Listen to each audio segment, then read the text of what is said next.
Assalamualaikum warahmatullahi wabarakatuh. Perkenalkan, saya Naila Ramadhani Putri Sujarwadi dengan NIM 8077.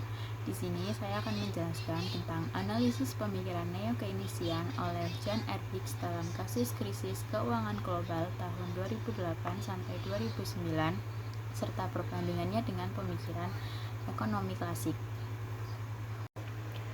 Perbedaan aliran pemikiran neo-Keynesian oleh John R. Hicks dengan ekonomi klasik dalam kasus krisis keuangan global tahun 2008 sampai 2009. Yang pertama, filosofi ekonomi, yaitu cara pandang terhadap pasar. Ekonomi klasik didasarkan pada asumsi bahwa pasar mampu mengatur dirinya sendiri secara mandiri. Mekanisme harga diyakini dapat memperbaiki setiap distorsi melalui dinamika penawaran dan permintaan. Dalam perspektif ini, krisis ekonomi dipandang sebagai fluktuasi sementara yang akan teratasi secara alami tanpa campur tangan pemerintah. Sebaliknya, pandangan neo-Keynesian dari John R. Hicks menyoroti kerentanan pasar terhadap kegagalan struktural, khususnya dalam periode singkat. Dengan menggunakan model ISLM, Hicks mengilustrasikan bagaimana perekonomian dapat terperangkap dalam keseimbangan yang suboptimal, terutama saat permintaan total menurun drastis dan kecenderungan masyarakat untuk menyimpan likuiditas meningkat, seperti yang terlihat pada krisis tahun 2008. Lalu, pada peran pemerintah dalam sistem ekonomi.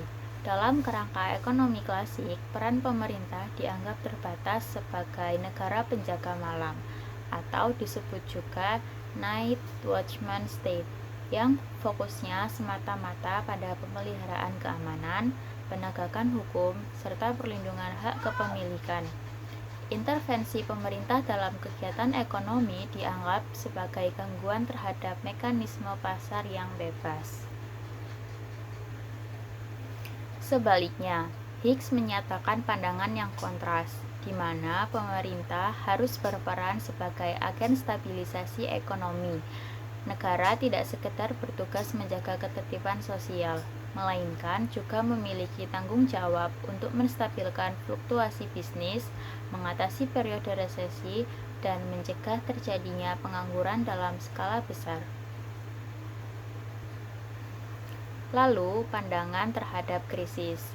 Dalam perspektif ekonomi klasik, krisis umumnya diinterpretasikan sebagai konsekuensi dari gangguan sementara yang dapat diperbaiki melalui penyesuaian harga dan upah yang fleksibel. Sebaliknya, Hicks mengartikulasikan bahwa krisis timbul akibat fluktuasi permintaan agregat yang tidak stabil, serta ketidakpastian dalam ekspektasi yang tidak mampu diatasi oleh mekanisme pasar dalam jangka pendek.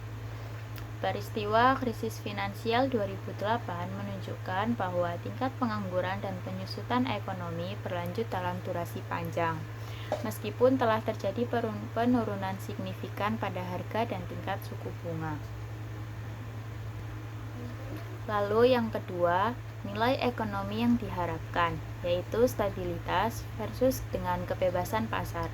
Dalam konsep Hicks, stabilitas makroekonomi dianggap sebagai prioritas fundamental.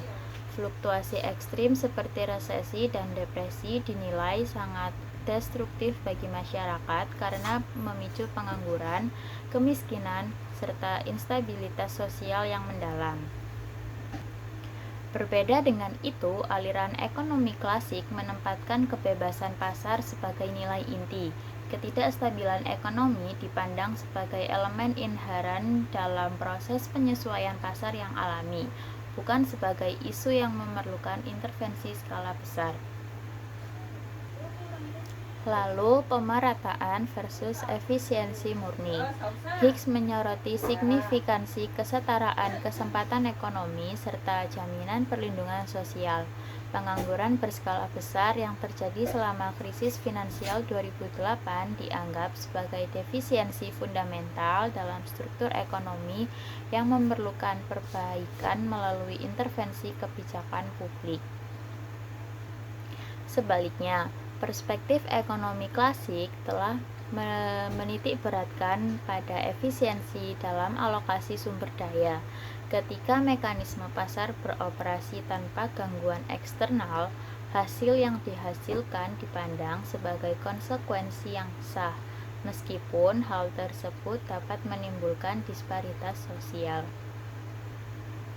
Lalu, pada kepercayaan sistem keuangan, Higgs menekankan bahwa kepercayaan pada sistem keuangan merupakan elemen krusial, sebab ia berkaitan erat dengan preferensi likuiditas.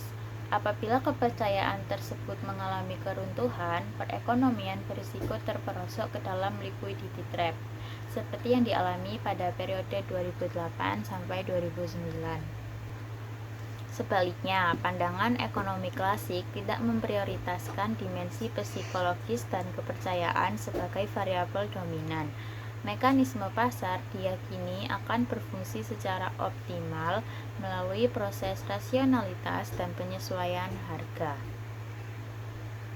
Lalu yang ketiga, instrumen kebijakan. Yang pertama, kebijakan moneter. Dalam kerangka ekonomi klasik, kebijakan moneter dipersepsikan sebagai instrumen yang sangat efektif. Penurunan tingkat suku bunga diyakini secara otomatis akan merangsang aktivitas investasi dan mempercepat pemulihan perekonomian. Sebaliknya, Higgs mengidentifikasi bahwa pada situasi liquidity trap, kebijakan moneter kehilangan daya pengaruhnya. Selama krisis 2008, tingkat suku bunga di Amerika Serikat dan Eropa menurun hingga mendekati 0%.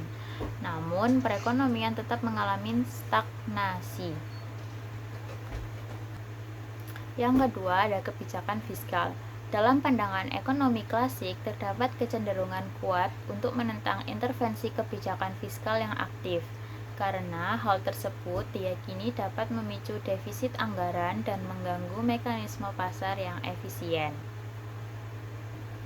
Sebaliknya, Higgs memosisikan kebijakan fiskal sebagai alat utama dalam mengatasi situasi krisis. Peningkatan pengeluaran pemerintah serta pengurangan beban pajak diterapkan untuk mendorong pergeseran kurva IS ke arah kanan, sehingga memperbaiki tingkat permintaan agregat.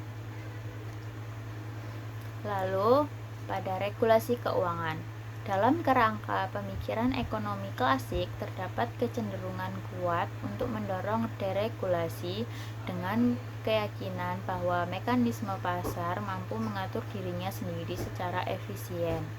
Sebaliknya, Higgs menegaskan perlunya pengaturan ketat terhadap sektor keuangan guna mencegah spekulasi yang berlebihan serta resiko sistemik yang mengancam stabilitas. Selanjutnya adalah persamaan aliran pemikiran neo-Keynesian oleh John R. Higgs dengan ekonomi klasik dalam kasus krisis keuangan global tahun 2008 sampai 2009. Yang pertama pada filosofi ekonomi, yaitu kepercayaan terhadap mekanisme pasar sebagai fondasi ekonomi. Baik pemikiran Higgs maupun teori ekonomi klasik sepakat bahwa pasar berperan sebagai instrumen utama dalam distribusi sumber daya ekonomi. Dalam situasi krisis finansial 2008, kesamaan pandangan ini tercermin pada arah kebijakan internasional yang masih fokus pada pemulihan operasi pasar keuangan, bukan pada penghapusan sistem tersebut. Pemerintah melakukan penyelamatan sektor perbankan, tepatnya untuk memungkinkan mekanisme pasar berjalan kembali. Lalu, rasionalitas pelaku ekonomi. Teori ekonomi klasik didasarkan pada premis bahwa manusia sebagai agen ekonomi adalah entitas yang rasional, yang berusaha mengoptimalkan kepentingan pribadinya. Higgs melalui kerangka analisis ISLM turut mengakui prinsip rasionalitas tersebut, terutama dalam hal keputusan untuk menyimpan uang atau preferensi terhadap likuiditas, serta keputusan investasi yang dipengaruhi oleh tingkat suku bunga dan antisipasi masa depan. Lalu ada tujuan akhir, yaitu keseimbangan ekonomi. Walaupun pendekatan untuk mencapai keseimbangan ekonomi berbeda, kedua paradigma tersebut sama-sama bertujuan mewujudkan keseimbangan bahwa ekonomi klasik, yaitu keseimbangan tercapai secara otomatis melalui mekanisme harga dan upah, sedangkan teori oleh Higgs yaitu neo-Keynesian, keseimbangan dapat diperoleh melalui integrasi antara mekanisme pasar dan intervensi kebijakan.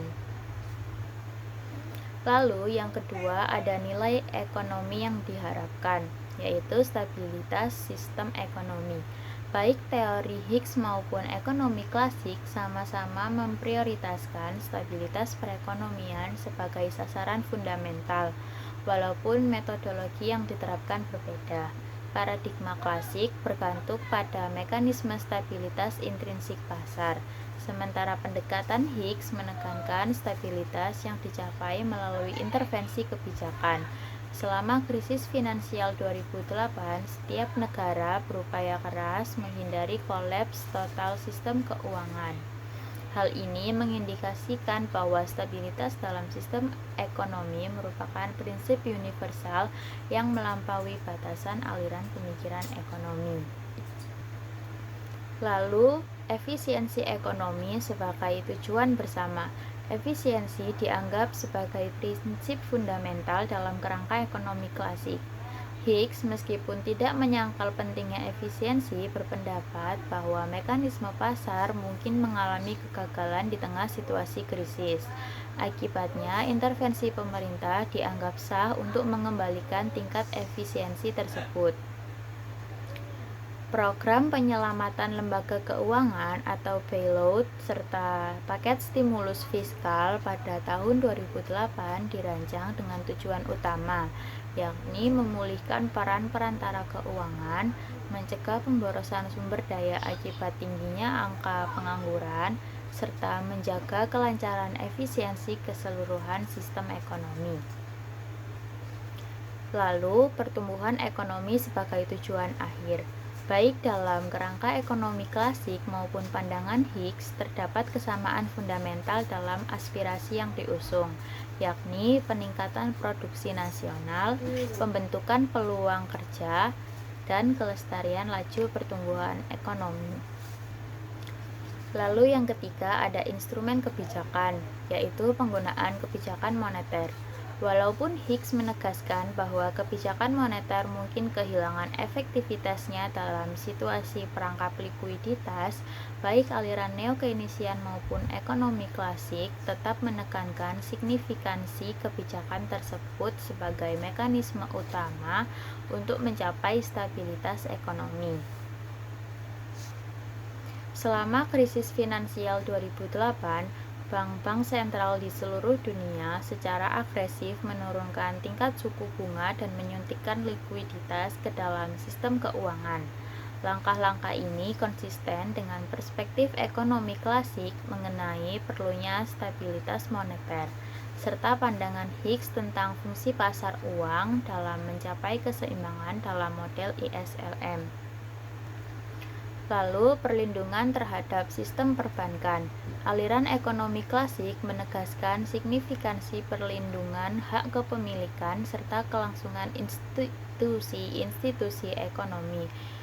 Higgs dalam pandangannya menyimpulkan apabila sistem perbankan mengalami kolaps, maka seluruh kerangka ekonomi pun akan ikut ambruk. Dengan demikian, baik dari perspektif klasik maupun neo-Keynesian, langkah-langkah seperti bailout perbankan, jaminan simpanan, serta reformasi di sektor keuangan dianggap sebagai strategi yang masuk akal untuk menjaga integritas dasar pasar. Lalu, pengakuan atas peran negara dalam kondisi darurat. Walaupun teori ekonomi klasik cenderung membatasi peran pemerintah, praktik di era kontemporer menunjukkan bahwa bahkan negara-negara yang menganut paham pasar bebas tetap mengakui pentingnya intervensi pemerintah dalam kondisi darurat. Hal ini mencerminkan titik temu yang krusial dengan pandangan Higgs. Selama krisis finansial 2008, negara-negara liberal seperti Amerika Serikat dan Inggris tetap melaksanakan nasionalisasi sementara, bailout, serta stimulus fiskal. Temuan ini mengindikasikan bahwa bahkan dalam kerangka pemikiran klasik terdapat ruang bagi intervensi pemerintah yang terbatas ketika pasar mengalami kegagalan yang ekstrim.